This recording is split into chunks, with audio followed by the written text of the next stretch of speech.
Enquanto que você senta, eu gostaria que você fechasse os teus olhos. Gostaria de orar. Te coloca na presença de Deus. Feche os teus olhos. Fale com o Senhor agora. Prepara aí o teu coração e o teu ouvido para aquilo que Deus quer ministrar. Pai, em nome de Jesus Cristo. Senhor, peço mais a tua presença aqui neste lugar. Mais a presença do teu Espírito. Mais o teu fogo, o teu poder, a tua unção, a tua graça. Senhor, que seja assim hoje uma liberação de graça na vida dos teus filhos. Nós oramos, Senhor, para receber do teu Espírito nesta noite. Nós oramos, Senhor, para que venha o teu reino e seja feita a tua vontade. Nós oramos, Senhor, para que possamos estar experimentando aquilo que tua palavra diz no Salmo 23, verso 6. Bondade e misericórdia nos acompanharão todos os dias das nossas vidas e viveremos por longos dias na presença ou na casa do Senhor. Então hoje, Deus, nós oramos, Senhor, para que estejas ministrando a cada vida, abrindo os olhos do entendimento, trazendo revelação. Nós não queremos sair daqui hoje, Deus, da mesma maneira como viemos. Nós queremos ouvir aquilo que o teu Espírito tem para falar. Por isso que nós oramos, Senhor, para que o ambiente, a atmosfera espiritual deste lugar, ela seja inundada com a tua presença. Oramos, Pai, para que teu Espírito Santo ele tenha liberdade aqui. Nós queremos te dar liberdade, nós queremos ouvir a tua voz, nós queremos ouvir o teu sussurro. Nós queremos experimentar a força do teu poder, a força do teu amor. Nós queremos sair daqui hoje, Deus, tratados, ministrados. Nós queremos sair daqui hoje, Deus, libertos, avivados. Nós queremos sair daqui hoje, Deus, com outra mente, outra mentalidade. Nós queremos sair daqui hoje, Deus, vendo diferente, andando diferente, pensando diferente, agindo diferente, falando diferente. Nós queremos sair daqui hoje, Deus, transformados. A tua palavra, Senhor, ela transforma vidas. É o poder da tua palavra que abre os olhos, dá vista aos cegos. É a tua palavra, Senhor, que é lâmpada para os nossos pés, é luz para o nosso caminho. Estamos aqui hoje, Deus, para receber luz ao nosso caminho, luz aos nossos olhos. Nós queremos ser transformados pela tua palavra. Que a tua palavra nos mude. Nós queremos melhorar, nós queremos ser melhores. Hoje, amanhã, nós queremos que a tua palavra produza mudanças e melhoramentos em nossas vidas. Nós não queremos ser os mesmos como éramos hoje, nós queremos ser melhores. Não somente nós, mas as coisas ao nosso redor, porque se somos melhor, se somos transformados para melhor, então a nossa atmosfera, aquilo que está ao nosso redor também se tornará melhor. Então opera com o teu Espírito. Nós queremos te dar liberdade nesta noite, em nome de Jesus. Estamos aqui para te ouvir. Estamos aqui para te ouvir. Eu quero te ouvir, eu quero ser ministrado. E a minha oração é para que cada irmão, cada irmã seja ministrado, em nome de Jesus. Amém? Olha só, eu quero... Pode deixar a música. Eu quero trazer algumas curiosidades para nós. Eu acho que isso vai nos ajudar aí, vai nos enriquecer um pouco mais nesse sentido. Algumas curiosidades sobre arrependimento. Talvez você já ouviu falar ou não ouviu falar, e se não ouviu vai ser bom. Eu creio que isso vai te ajudar bastante. Quero primeiro ler um texto que está em Isaías capítulo 12, o 3º versículo, foi o que eu orei antes no início. É uma palavra profética para nós. Isaías capítulo 12, verso 3. É uma palavra profética para a tua vida, para as nossas vidas, onde a palavra de Deus diz que nós com alegria vamos tirar águas das fontes da salvação. É uma palavra profética para você, amém? Nossa, amém? É uma palavra profética para a tua vida, que você com alegria vai tirar água para matar a tua sede. Jesus disse: aquele que beber da água que eu lhe der jamais terá sede. Aquele que beber da água que eu lhe der, deste jorrará rios de água viva. Então é uma palavra profética para nós hoje. Nós com alegria vamos tirar água da fonte que é da salvação de Deus. Deus é uma fonte inesgotável de salvação para as nossas vidas. Muito bem. Algumas curiosidades então sobre arrependimento. Uso o texto de Mateus capítulo 4, verso 17. O texto de Mateus capítulo 4, início de capítulo 4, ele descreve que Jesus havia sido batizado e então o Espírito levou ele ao deserto para ser tentado pelo diabo. Algumas pessoas acham que essa tentação, ela foi uma coisa muito tola, muito insignificante, mas eu digo para você que ali houve um confronto, um conflito de duas mentes extremamente brilhantes e inteligentes. Então a conversa que se desenrolou ali não foi conversa fiada. Amém? Muito interessante isso, eu julgo isso interessante. Mas Mateus 4,17 diz assim, então, daí em diante Jesus começou a pregar. Então ele havia sido tentado pelo diabo no deserto, ele venceu o diabo pela palavra de Deus, suportou as tentações, a loucura, o devaneio do diabo, e depois disso os anjos vêm e lhe dão suporte, e logo isso Jesus sai. E a primeira, que coisa interessante, a primeira investida de Jesus depois da tentação, ele começa a pregar sobre, diga comigo, arrependimento. Primeira frase, primeira fala, primeiro assunto que um mestre aborda. Curioso? No mínimo. Primeiro assunto, primeira analogia, primeiro aspecto que o Senhor aborda é sobre o arrependimento. Então ele diz, arrependam-se. Em outras palavras, ele estava dizendo, se voltem para Deus. Daí em diante, Jesus começou a pregar, dizendo, arrependam-se porque o reino dos céus está próximo. E eu creio muito nisso que eu vou falar, que o arrependimento é uma das maiores armas para mudanças. Você concorda comigo? Arrependimento é uma das maiores armas para que aconteçam mudanças. Você concorda comigo, amém? Arrependimento é uma delas, a fé, claro, e outras coisas também. Veja bem, arrependimento, vou dividi-lo em dois tipos. É uma coisa muito natural isso, é óbvio, mas deixe-me falar. O arrependimento ele se divide em dois aspectos, duas partes. O arrependimento por ter feito algo errado e o arrependimento por não ter feito algo. É isso. Então o arrependimento ele se divide pelo ato realizado, pelo ato feito, ou pelo ato não feito ou não realizado. Ou seja, puxa, como eu me arrependo de não ter feito isso. Como eu me arrependo de ter feito isso. Dois aspectos curiosos a respeito do arrependimento.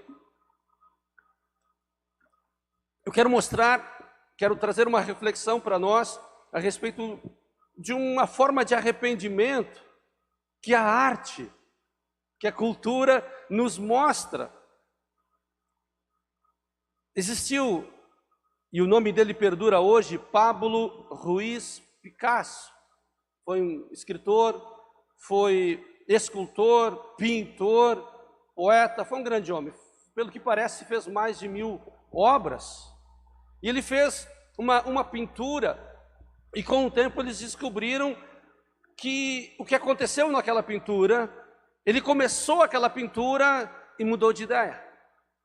Ele começou uma obra e desenhar aquela obra, e ele usou a mesma, como é que se diz o pano aquele, o tecido, que me ajuda aí? A tela. Ele deixou aquela mesma tela, E diga-se de passagem, nossa, que coisa fantástica o que ele fez. Deixou aquela tela e começou uma nova arte, uma nova obra. E isso se chama hoje pentimento. Essa palavra, essa expressão pentimento é uma repintura em cima de algo. Então, Pablo Picasso, coloca para nós ali, Félix, a primeira imagem, vamos ver se a gente consegue. Você consegue ver o que estamos vendo ali?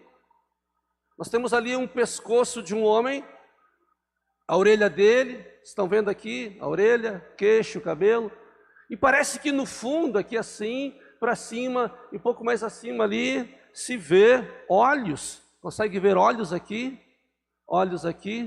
silhueta de um rosto, cabeça, vocês conseguem ver de lá, não? Vocês percebem que tem um pano de fundo ali? Ele começou esta obra, coloca ela inteira lá, Félix. É a segunda, se eu não me engano é a segunda, eu não te mandei ela? Talvez procura esta. Esta é uma obra que ele fez. Essa se chama O Velho Guitarrista, de Picasso. Uma grande obra.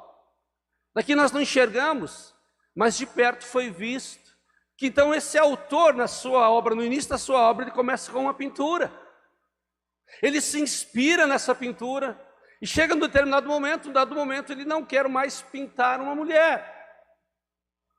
E o que isso significa? Que ele começou um trabalho, ele começou um projeto e se arrependeu. E deixou aquele projeto para trás, mas ele não pôde se desligar completamente do projeto. Ele usou a mesma tela, assim é a vida da gente. Quando começamos coisas, não tem como a gente se desligar mais dessas coisas, mesmo que a gente se arrependa. Não tem mais como fazer de conta que não houve, que não aconteceu. Então esse processo se chama pentimento, uma repintura. Nós podemos tirar lições daqui, né? Que é o típico arrependimento quando alguém não quer mais fazer o que fazia. Alguém já se encontrou nesta situação? Não quero mais fazer o que fazia. A pessoa diz, não quero mais assim, eu quero mudar, não quero mais isso. É o típico arrependimento de alguém que começou algo e faz outro. É o típico arrependimento de alguém que começa com um pequeno esboço de uma obra e diz, não, e faz algo extraordinário. Amém? Muda e faz um quadro, faz uma grande obra. Eu quero compartilhar com vocês isso hoje, curiosidades sobre arrependimento. Sabe, Aline Souza Martins é uma psicanalista, trabalha na área da psicanálise, não é a nossa área, mas eu cito ela, né, porque tem outras coisas curiosas sobre o arrependimento. Segundo ela diz assim, que existem duas coisas atreladas ao arrependimento. São duas coisas que estão juntas ao arrependimento.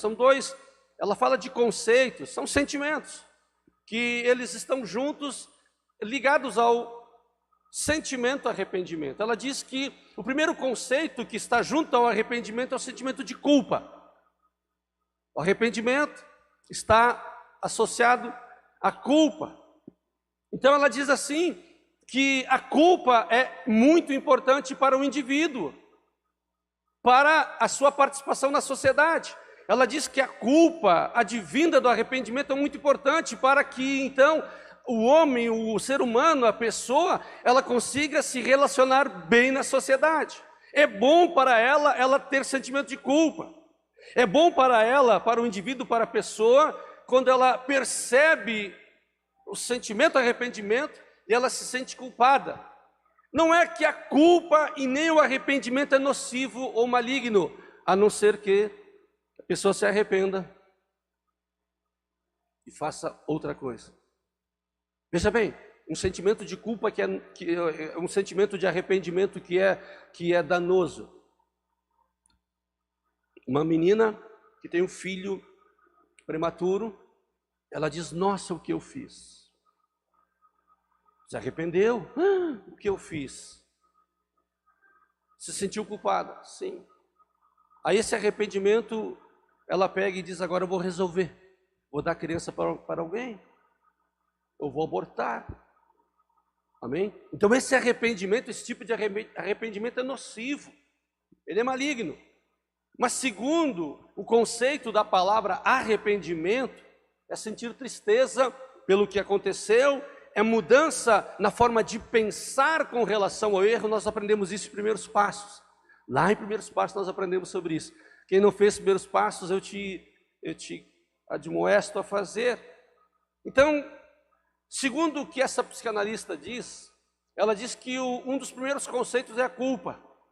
E a culpa é relevante para que então haja uma evolução na vida das pessoas. A culpa é importante então para que a pessoa, uma vez usando isso, ela consiga produzir mudanças em si. Amém? Na sua vida, ao redor dela. Você já imaginou numa família, né? E é assim, todos falhamos, mas ninguém é culpado. Nunca ninguém faz nada de errado, ninguém se sente culpado. Você imagina como deve ser o convívio nesta família. Olha só, esse sentimento de culpa, a partir dele, já é possível realizar mudanças, ou evoluções, ou correções nos nossos pensamentos e atos. Você percebe então que o arrependimento seguido da culpa, ele nos capacita. Essas são curiosidades que eu quero compartilhar com vocês. Ele nos capacita, ele nos empodera a refletirmos. A culpa nos produz algo, aliás, quer produzir algo, uma mudança dentro da gente, e que vai e que pode nos levar à evolução ou à correção de pensamentos e atos. Um outro conceito que ela aborda é o arrependimento seguido de luto. Veja bem, arrependimento e sentimento de culpa é uma situação. Arrependimento seguido de culpa e luto. O que é esse sentimento luto? A perda. Arrependimento produzido por um erro gerou sentimento de culpa e produziu perda. Sabe, esse sentimento de perda, muitas vezes, e eu te estimulo a estudar sobre isso. Conheça-te a ti mesmo. Amém? Aprenda a lidar com o sentimento de culpa. Aprenda a lidar com o sentimento da perda. Algumas pessoas, por perder, elas dizem, por que eu devo me arrepender? Se eu perdi, por que é que eu devo me arrepender? Você está comigo? Esta ótica, ela pode trazer prejuízos. Então ela diz, ela ensina, ela fala de que o arrependimento também é luto. Então é importante lidar com ele e conseguir aceitar as perdas, perda de coisas, perda de pessoas. Mas também ela fala que o arrependimento e luto é essencial para o desenvolvimento das pessoas.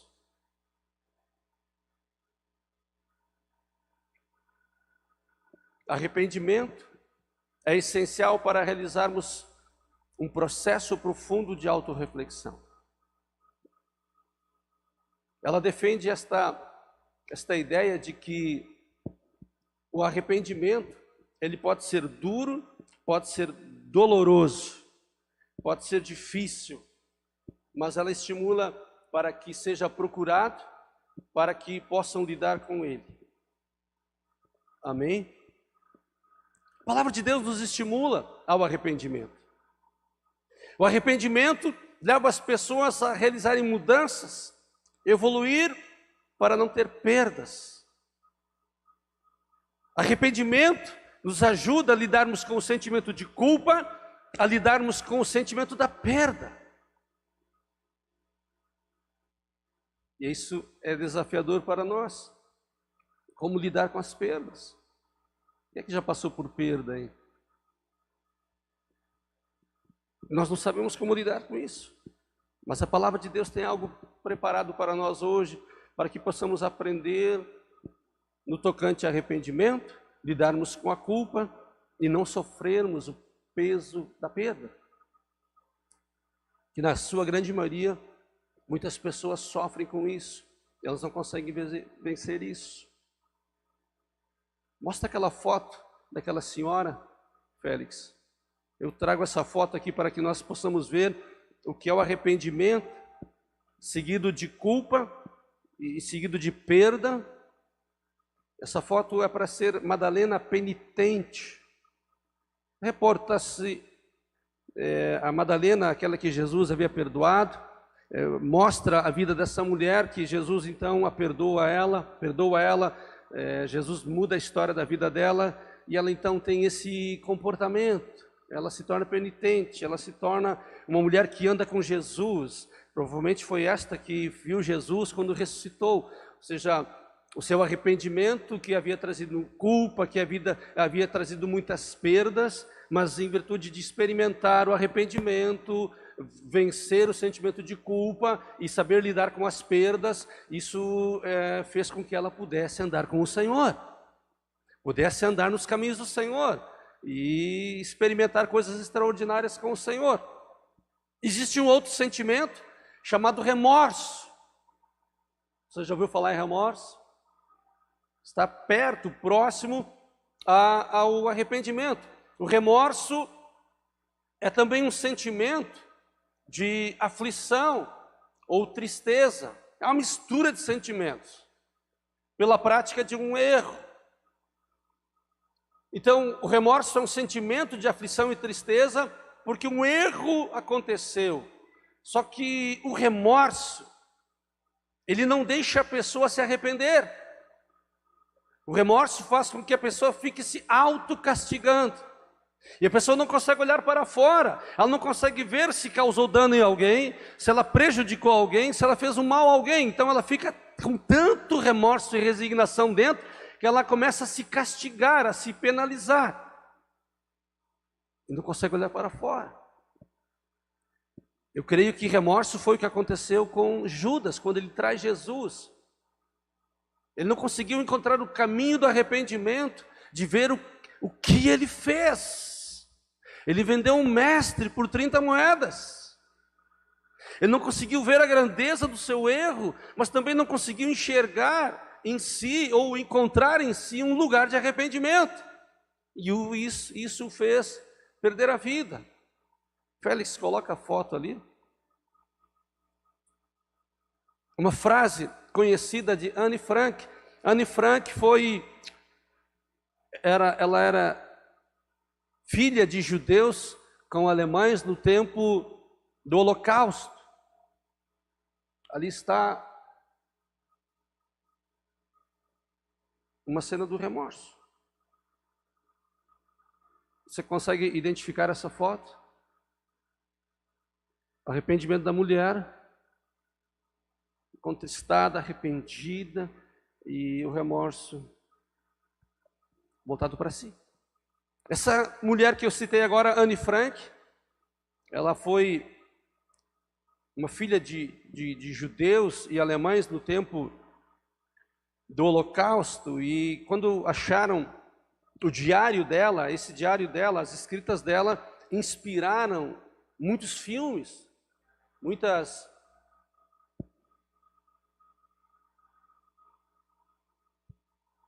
inspiraram muitas coisas da arte. Ela disse assim, Anne Frank diz numa das frases dela, ela diz: os mortos recebem mais flores que os vivos, porque o remorso é mais forte que a gratidão. Guarde essa frase, tem umas frases que marcam a gente. O remorso é mais forte do que a gratidão. Sabe, vamos para dentro da palavra então. Vamos olhar para esse chamado que é o chamado ao arrependimento, um chamado ao arrependimento que começou há 2000 anos atrás. Jesus, e um pouco antes de Jesus, surgiu João Batista.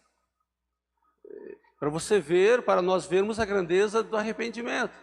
Então, quando João Batista surge no cenário há 2000 anos atrás, e logo após Jesus vem nesse cenário, aí vem Pedro, vem Paulo, vem os discípulos, e pasmem, 300 anos depois da vinda de Jesus, toda a história, todo o Império Romano, na sua grande maioria, as grandes cidades próximas que foram alcançadas e que foram evangelizadas, experimentaram o arrependimento. Ou seja, o poder do arrependimento é extremamente grande. Culturas foram transformadas, homens foram transformados, mulheres foram transformadas, pessoas nunca mais foram as mesmas, porque elas encontraram o caminho do arrependimento. E uma vez que se encontra o caminho do arrependimento, nunca mais se esquece. É como andar de bicicleta. Amém? Alguém sabe andar de bicicleta?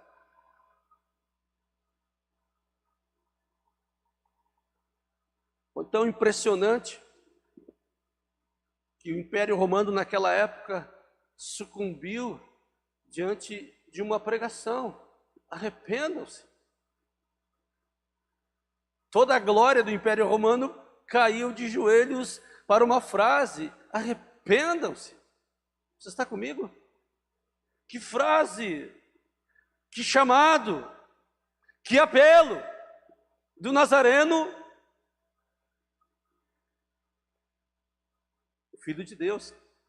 Vamos olhar para um chamado ao arrependimento que surgiu a esse período. Mateus capítulo 3, versos 1, 3, 5 e 6. Mateus capítulo 3, diz assim: naqueles dias apareceu João, o Batista, pregando no deserto da Judéia e dizendo: arrependam-se, arrependam-se, porque é chegado o reino dos céus. Porque este é o anunciado pelo profeta Isaías, que diz: voz que brada, que clama no deserto, preparem o caminho do Senhor, endireitai as suas veredas. 5.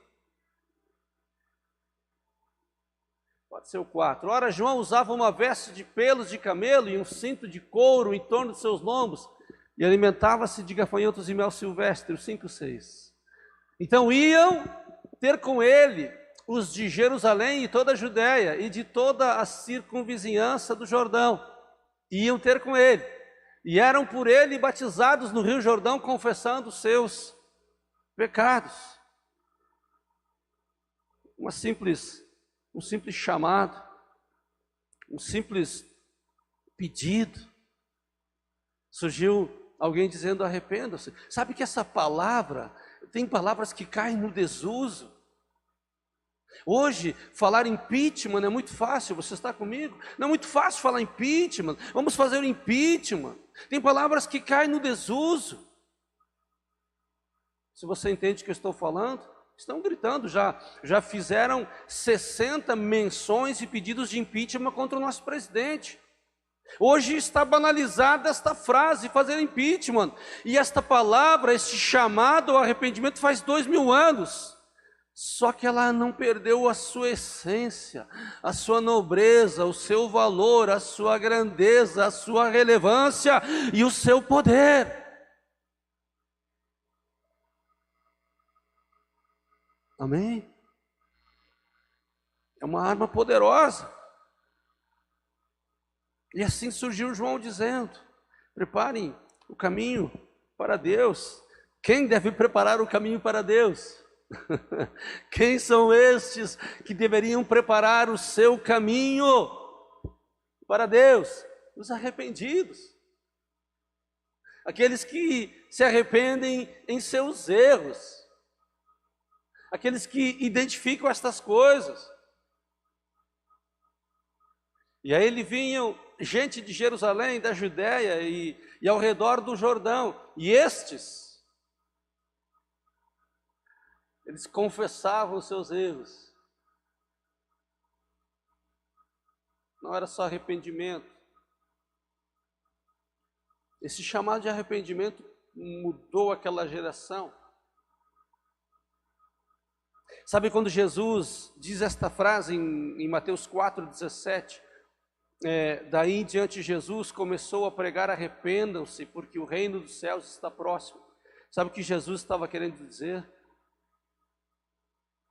É algo extraordinário que está atrás dessa questão do arrependimento. Sabe o que Jesus estava querendo dizer? Se voltem para Deus. Estavam indo para lá, estava caminhando assim, agora volta para cá e volte-se para Deus.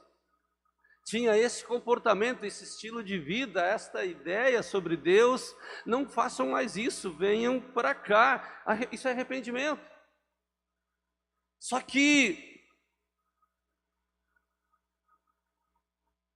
o diabo, quando ele acertou, quando ele disse para Eva: vocês não vão morrer. O diabo disse para Eva: vocês não vão morrer se vocês comer desse fruto. E quando Eva come do fruto e dá para Adão, eles se escondem de medo. E o primeiro sentimento que veio foi medo, e depois o de culpa. Porque Deus pergunta para Adão: quem te disse que você estava nu? Você comeu? Sim, foi a mulher que me deu. Então ele teve medo, ele se sentiu culpado e se escondeu. E não só isso, começou a acusar. Sabe, esse sentimento, esse comportamento de se sentir culpado é terrível. Sabe que essa tentação, eu acredito muito nisso, essa tentação que Jesus sofreu quando, veja bem, escute, quando Jesus é batizado, o céu abre e uma voz do céu diz o quê? Este é o meu filho amado em quem eu me alegro. Quando Jesus foi abordado pelo diabo logo depois, qual é a primeira coisa que ele diz? Tu é o filho de Deus mesmo? Se tu és o filho de Deus, faz isso.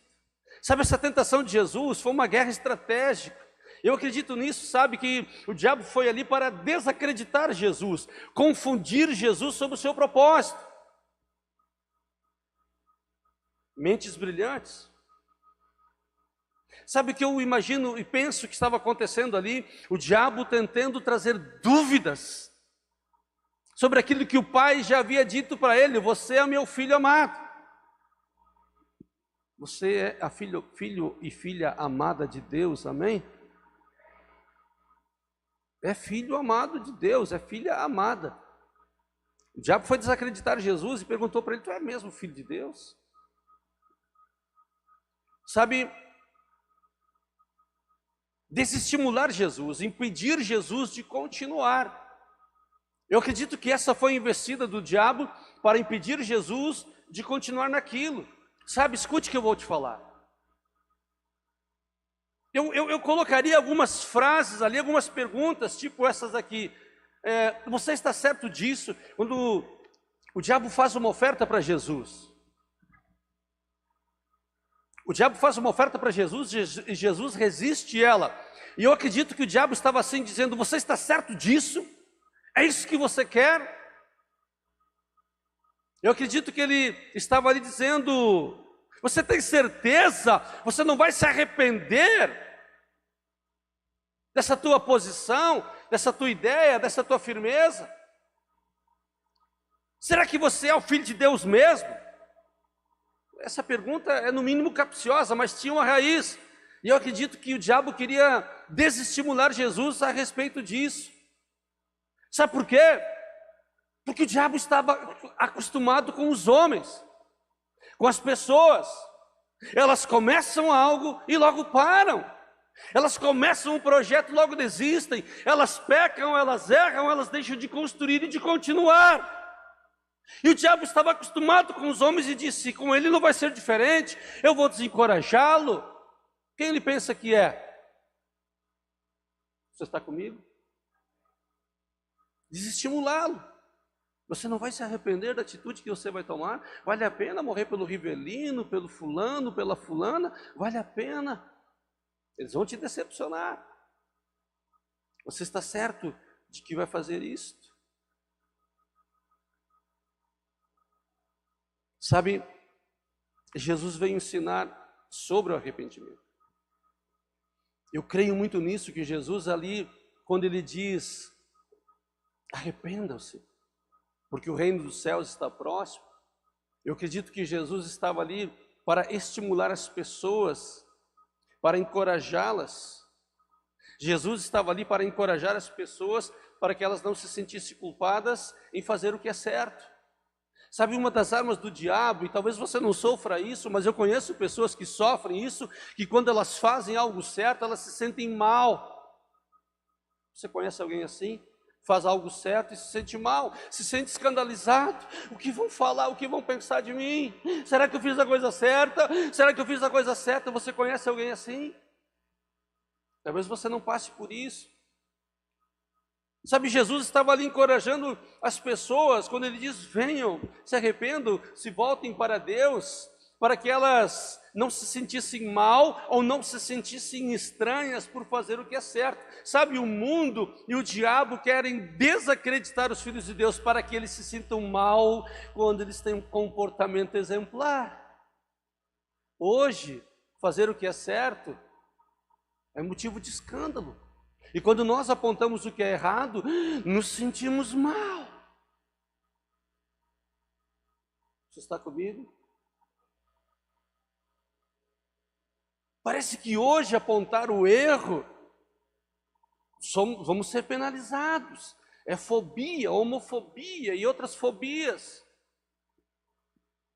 O diabo então está construindo algo muito perto do arrependimento, para fazer com que as pessoas, elas se sintam culpadas e elas ainda se sintam mal por causa disso.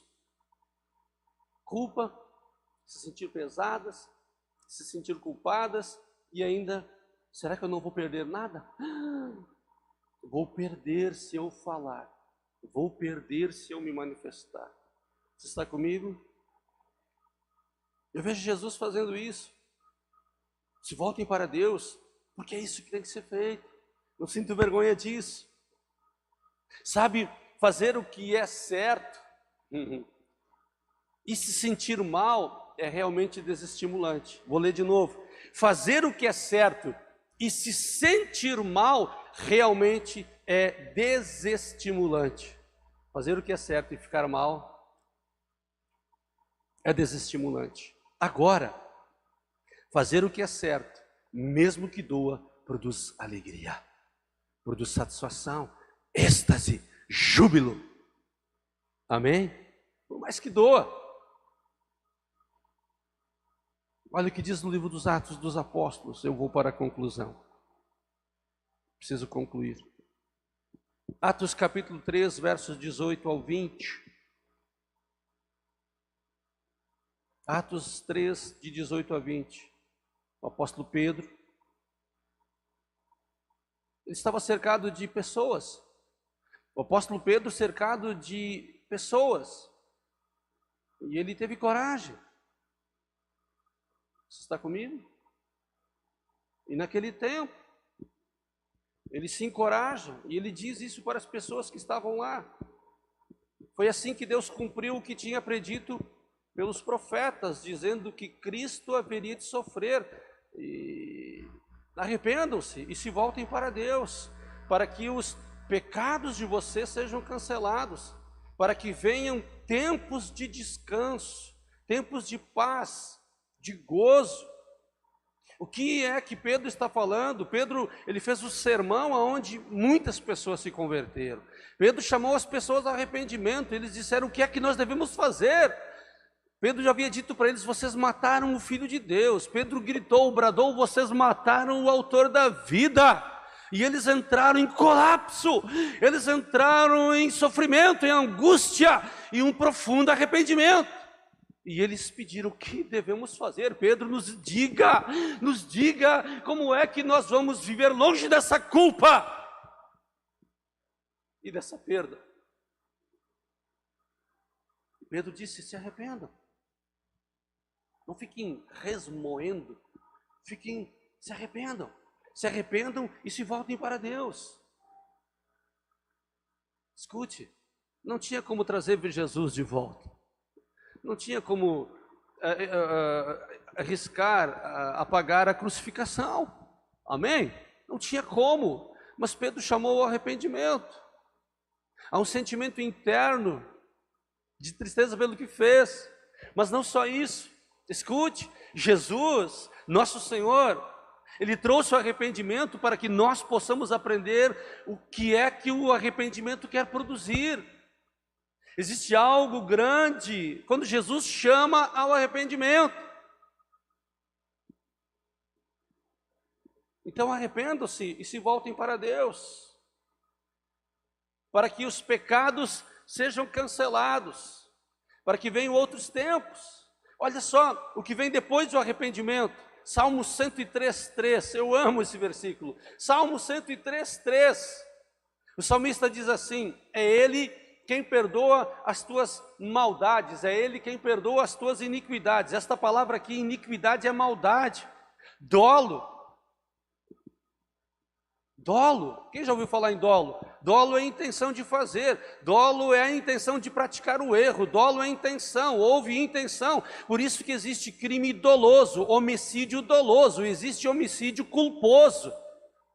Homicídio culposo significa por negligência, imprudência, imperícia. Um homem que está bêbado, dirigindo de carro, atropela uma pessoa e mata, ele vai ser processado por homicídio culposo, porque ele foi imperito, foi negligente, bebeu e atropelou alguém. Então ele vai para o juiz para ser processado pelo crime de culpa, homicídio culposo. Aqui a palavra de Deus está dizendo que Deus é quem perdoa as nossas maldades, as nossas iniquidades. É Ele quem perdoa as nossas maldades, a intenção de fazer. Mas também Ele perdoa as nossas culpas, quando praticamos sem querer. Então Deus está dizendo algo grande aqui: é Ele quem me perdoa das minhas maldades. E aí Ele continua falando: é Ele quem sara. Sabe quando a gente comete um erro, cometemos um pecado, nós cometemos algo como violência à nossa alma, ao nosso espírito. Nós ficamos marcados. Você marca a tua vida quando o erro é cometido. Tem erros que nós cometemos que geram uma dor, uma enfermidade. Tem erros que nós cometemos que nós não conseguimos administrar. Devo ter falado isso aqui. Conversei com um psicólogo uma vez. Ele disse: eu não consigo me perdoar, eu traí a minha esposa. Eu não consigo lidar com isso. Então ele tinha se arrependido e carregava a culpa e o peso da perda daquele relacionamento maravilhoso que era o casamento dele. Então ele disse: eu não sei lidar com isso. Por que Deus está dizendo: eu é que te perdoo as tuas maldades e as não maldades? Porque Ele diz: eu quero te curar. Deus quer nos curar dos nossos erros. Amém? Quer nos curar. Para quê? Para andarmos com Ele curados, sarados. Olha o que diz o versículo 4: porque Ele é quem te redime de toda a tua perdição. Ele não só perdoa, como Ele cura, Ele sara, Ele liberta. Sabe, uma das coisas mais lindas na ministração de cura interior é a restauração da identidade das pessoas. Tem alguns pecados que algumas pessoas cometem porque elas não sabem quem são. E quando Jesus restaura elas na cura interior, na ministração de libertação, lá na sala, individualmente, Jesus cura a identidade, Jesus mostra quem a pessoa é para elas. Elas recebem do Senhor a visão de quem elas são. E depois elas são curadas, aqueles erros elas não cometem mais. Porque Deus perdoa e quer curar a nossa identidade. Por isso que tem pessoas que não sabem quem são, estão perdidas. É Ele quem redime da nossa perdição e nos coroa de bondade e de misericórdia. Sabe, mesmo que, eu quero usar esse texto aqui, mesmo que isso possa acontecer, talvez não seja com você, mas alguém que está ouvindo, ou que vai ouvir, mesmo que, vamos olhar o texto, aí depois você vai entender o que eu quero falar. Romanos capítulo 7. Romanos capítulo 7, versículos 15 ao 20. Aqui tem um homem, tem um sujeito, tem um filho de Deus, um homem de Deus, que diz: eu não sei por que eu sou assim. Eu não sei por que tem alguns erros que eu não quero fazer, eu faço. Por que a minha vida é assim? Por que isto é assim? Ele diz: eu não entendo o que eu faço. Romanos 7, de 15 a 20. Eu não entendo o que faço, pois não faço o que desejo, mas o que odeio, faço. E se faço o que não desejo, admito que a lei é boa. E se faço o que eu não desejo, eu reconheço que eu preciso da lei, algo que me norteia. Neste caso, não sou eu quem o faz, mas algo que habita em mim. O pecado que habita nele, ou o pecado que habita em nós. Que Paulo está falando ali, ele identifica uma raiz. Ele vê a raiz, ele identifica essa raiz, ele percebe que isso tem controle sobre a vida dele. Ele diz: sei que nada de bom habita em mim, em minha carne. Ele está dizendo na carne dele, não tem nada de bom.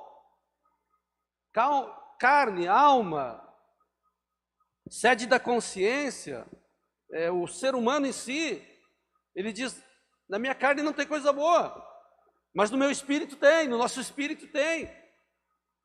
Ele diz: porque tenho o desejo de fazer o que é bom, mas não consigo fazer. Pois o que faço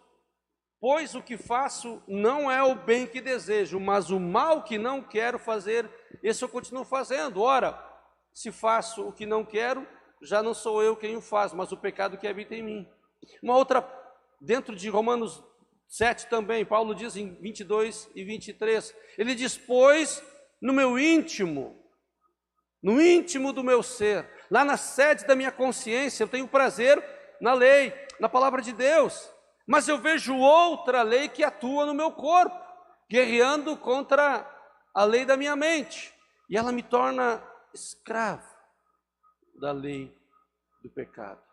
Aí ele quase termina e diz no verso 24 e 25, miserável homem quem eu sou. Ou seja, já parou para pensar o desafio, a crise que ele estava vivendo, enfrentando? Ele tinha consciência de que alguns erros ele não deveria cometer, mas os cometia. E Paulo aqui não está falando das coisas do mundo, amém? Paulo não está falando das coisas do mundo, ele está falando de algumas coisas dentro dele. Ele sentia ódio, inveja, ciúmes, medos e preocupações. Pedro era cercado de coisas que alfinetavam o seu ser, como você também. E isso levava ele a cometer erros. Pedro disse isso para ele: você tem que olhar para os pobres, dê atenção aos pequenos, dê atenção aos pobres, dê atenção aos pequenos. E Paulo disse: eu vou dar atenção para isso. Você pediu, eu vou dar atenção para isso. Então tinha algumas coisas que eram desafiadoras na vida dele. E Paulo, ele vê isso, ele percebe, ele discerne que o poder do pecado influencia e age sobre ele. Você está comigo? Paulo percebia isso. Ele fala isso abertamente. Está escrito aqui. Amém? Ele descreve isso, ele não esconde, ele fala. E aí no final ele diz: quem é que vai me livrar desse homem quem eu sou? Quem vai me livrar disso? Aí ele responde: graças a Deus por Jesus Cristo. Graças a Deus por Jesus Cristo, porque Ele me redime. Paulo é grato a Deus porque Deus o redime de todas estas coisas. Isaías 43, 25, eu vou concluir.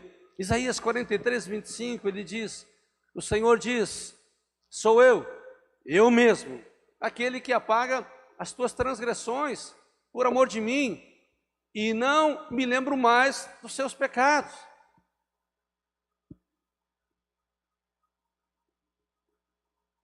Olha só que interessante.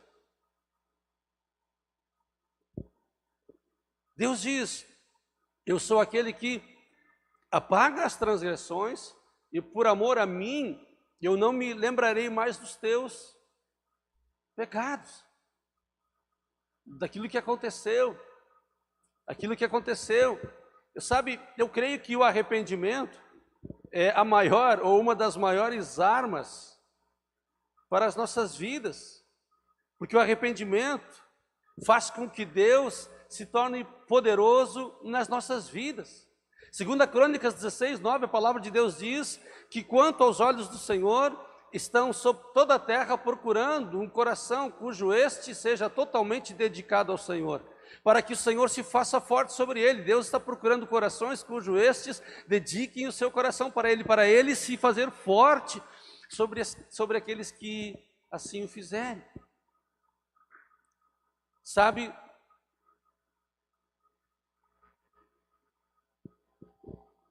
Deus quer se fazer presente nas nossas vidas. Deus quer nos levar, te levar a vencer gigantes. Deus quer te levar a vencer os teus inimigos. Não só isso, Deus quer destruir os teus inimigos, os teus gigantes. Você está comigo? Isso é um prazer para Deus. Pegar os filhos dele, tirar no momento de vexame e de humilhação e colocá-los num outro lugar. Humilhai-vos debaixo da potente mão de Deus e ao seu tempo ele vos exaltará.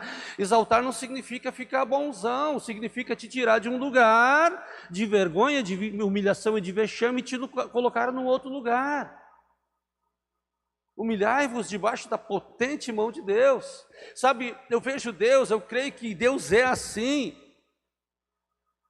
que Deus quer nos conduzir a outros lugares, Ele quer fazer isso em nós. Nós precisamos ativar o poder desta graça sobre as nossas vidas, que é o arrependimento. Sabe, quando eu falei que o arrependimento está abarcado, ligado junto com o sentimento de culpa e o sentimento de perda, que é difícil de lidar. O sentimento de culpa, o sentimento de perda é difícil de lidar. Sabe, quando Jesus, ele veio para trazer arrependimento, ele veio para trazer a vitória sobre esses inimigos, para que você não se sinta culpado e você consiga lidar com as perdas. Esse poder do arrependimento é tão grande, que só Deus pode fazer isso, remover isso da gente, para que não nos sintamos culpados e saibamos lidar com as perdas. Amém? Isso é o nosso Deus. Eu quero concluir com o texto de Isaías, porque Deus não somente quer tirar a nossa culpa, quer evitar as nossas perdas, mas transformar todo o mal em bênção.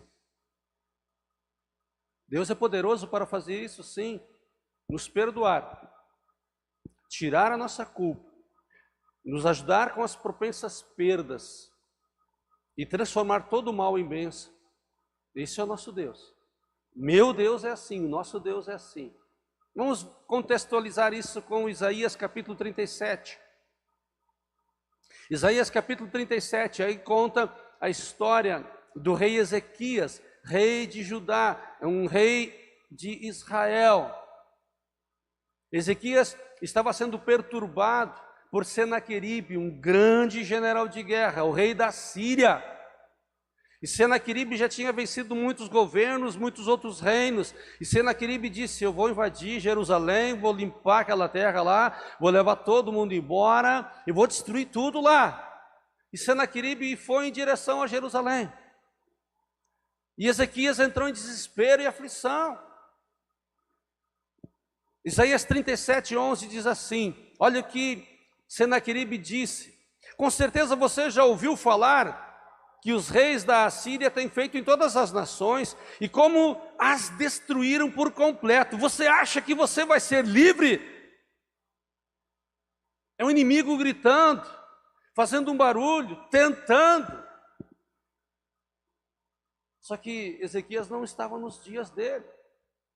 Ezequias não estava nos dias dele, como também assim é nas nossas vidas, muitas vezes. Nós não, muitas vezes, estamos nos nossos dias. Mas eu vejo a glória de Deus aqui, o amor dele, que é justamente nos ensinando a lidar com o arrependimento, com a culpa e com a perda. Isaías 38, de 1 a 7, diz assim: naqueles dias, Ezequias ficou doente à beira da morte. É um capítulo depois do inimigo se levantar e o cara ficar doente. Os problemas cresceram e não só isso, o inimigo acusando, o inimigo para cima e o homem fica doente. Precisa coisa pior? Estar cercado de problemas e ainda uma doença? Naqueles dias, Ezequias ficou doente de 38, de 1 a 7. O profeta Isaías, filho de Amós, foi visitá-lo e disse para ele: assim diz Deus, põe a tua casa em ordem, porque você vai morrer. Que notícia boa de receber, né? Que notícia! O reino, tudo perdido, e uma notícia dessas ainda, o homem de Deus que fala. Você não se recuperará. Ezequias virou o rosto para a parede e orou a Deus, e disse: Deus, escute, o próprio Deus havia dado uma sentença para Ezequias. Ezequias se vira para a parede e diz: Deus, eu imagino ele sentado naquela pedra de remorso, ou eu imagino ele sentado como aquela mulher, nua ou seminua, dizendo para Deus: Deus, a minha nudez está aqui, sou essa pessoa, não posso me esconder de ti. Eu vejo Ezequias fazendo isso, ele se vira para a parede e ora e diz: Deus, te lembra como eu tinha servido ao Senhor com fidelidade e devoção sincera, e eu fiz o que o Senhor aprova. E Ezequias chora amargamente. Então a palavra de Deus veio a Isaías, diz para Ezequias: assim diz o Senhor, o teu Deus, o Deus dos teus antepassados, antepassado Davi, eu ouvi a tua oração e vi as tuas lágrimas, acrescentarei 15 anos da sua vida, eu te livrarei e a tua cidade das mãos do rei da Síria, defenderei esta cidade, e este é o meu sinal que o Senhor te promete. O homem se arrepende, chora, lembra a Deus, e Deus diz: tá bom, eu vou te dar mais 15 anos. E não só isso, aquele ímpio, aquele imperador todo-poderoso, os dias dele estão contados. Vou livrar Israel, Jerusalém, do poder dele. O teu inimigo vai ser envergonhado. Não só isso, tu ficarás salvo, são, curado. Perdão e o seu poder. Ah não, é o arrependimento, porque Deus quer perdoar. O arrependimento é a arma poderosa para os filhos de Deus. Enfermo ou não, são ou não, cheio de gigantes ou não, mas o arrependimento é uma das armas, a arma mais poderosa que os filhos de Deus têm. Concluindo Hebreus 10, dos teus pecados e das tuas maldades, Hebreus 10, de 17 a 18, Hebreus 10, de 17 a 18, ele diz: dos teus pecados e das tuas maldades eu não me lembrarei mais. As coisas que foram perdoadas, está resolvido. Amém? O que foi perdoado, foi perdoado. Te arrependeu? Está perdoado. E Deus diz: eu me esqueço. Amém? Mas Deus não consegue esquecer aquilo que não pedimos perdão para Ele. Fica de pé, querido, eu quero concluir. Por favor, fique de pé.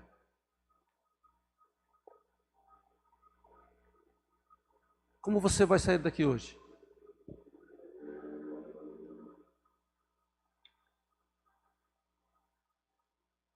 Como será a sua vida a partir de hoje? Só falamos sobre arrependimento.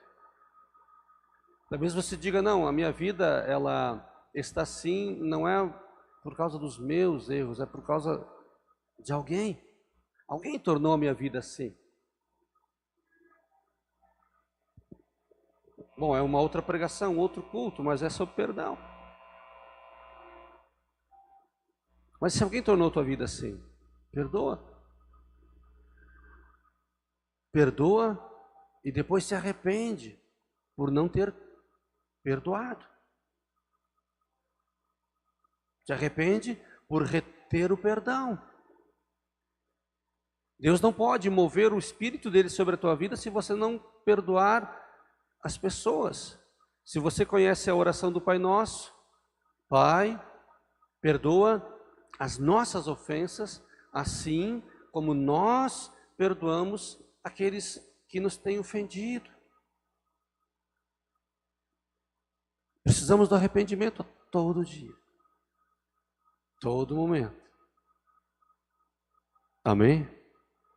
Como você sai daqui hoje? Sabe, um dia, um senhor de uma idade avançada, carregando um feixe de madeira, triste, chateado. Quero terminar com essa historinha. Triste, chateado com a vida, e voltando para casa, aquele feixe de gravetos, de lenha pesados, e ele começou a se queixar da vida. Ah, que vida, miserável vida, e ainda tem um longo caminho para chegar em casa. Ele continuou a esbraguejar e se queixar da vida. Ele disse: se bem que eu podia morrer, não teria nada melhor agora do que eu morrer. Por que a morte não vem? Por que a minha vida não termina? Alguém já passou por isso? Por que a minha vida não finda? Que vida sem graça. Ele disse: morte, vem a morte. Onde é que está a morte? Ele cansou, jogou os fechos no chão e começou a resmungar, e daqui a pouco ele ouve alguém sussurrando atrás dele, roncando atrás dele. Você me chamou? Você tinha me chamado? Ele disse: nossa, quanta honra. Deu um nó na garganta, e agora o que eu faço? A morte conversando com ele, sabe aquele arrepio? Lá de baixo até lá em cima. Você nunca sentiu isso? Aquele arrepio de cima e embaixo? Tem alguém atrás de mim. Nossa, morte, que coisa, que honra a senhora por aqui. Pois é, você me chamou. E ele, desespero, e agora o que eu vou fazer? Pensou e disse: morte, pois é, estava precisando da sua ajuda. Eu gostaria muito que a senhora me ajudasse a levar esses feixes de lenha para casa. A morte fez assim: tem louco para tudo.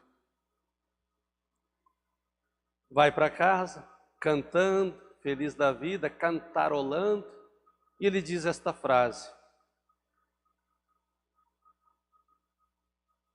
mesmo padecendo, mesmo sofrendo, melhor é seguir vivendo que morrer sem sofrer nada. Quando a morte vem, o desespero, é uma coisa ruim, ninguém quer. Qual é a moral da história? Mesmo que nós estejamos desejando a morte, é tempo de arrependimento. Mesmo que a gente não veja e não tenha esperança, sempre é tempo de arrependimento. Amém? Sempre é um tempo de arrependimento, porque o arrependimento muda as nossas circunstâncias. O arrependimento muda a nossa história, o destino. Por isso que Jesus chama as pessoas ao arrependimento, para que elas conheçam a grandeza do arrependimento, para que elas não se sintam culpadas e elas sejam empoderadas a lidar com a perda. Amém? Aprenda a lidar com o sentimento de remorso, vença ele, para não ficar lambendo ferida, e se arrependa, perdoe se for necessário, em nome de Jesus. Amém, queridos? Feche os teus olhos, vamos orar. Gostaria que você orasse e falasse com o papai. Fala com Deus agora. Pai, em nome de Jesus, nós te agradecemos por esta noite e por tua presença. E eu oro, Senhor, para que esta mensagem venha produzir frutos, frutos dignos de arrependimento, frutos dignos de mudança.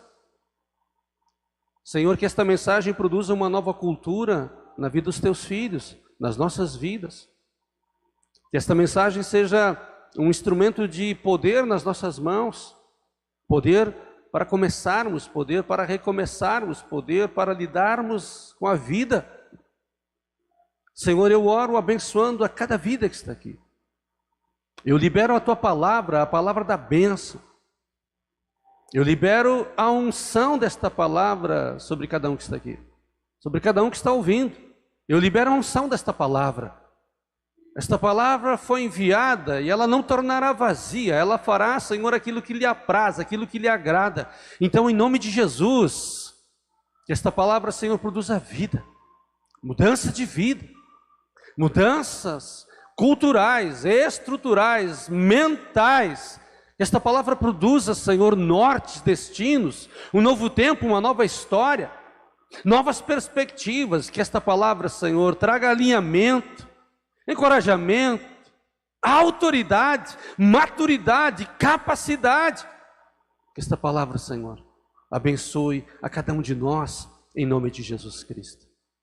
E nos ensina, Senhor, a lidarmos mais, a crescermos mais, em Te conhecer, em conhecer a Tua palavra, em nome de Jesus Cristo. Diga assim: muito obrigado, Deus, pela Tua presença e pela Tua palavra. E eu Te agradeço, Deus, porque os frutos desta mensagem serão experimentados na minha vida. Eu creio, Deus, não sei quando e nem como, mas eu vou experimentar os frutos desta mensagem sobre a minha vida, em nome de Jesus. Amém? Você pode aplaudir a Jesus? Graça e paz, Deus te abençoe. Te despeça aí do irmão com um soco santo. Se alguém tiver alguma necessidade de oração, pode vir à frente. Deus abençoe a cada um de nós.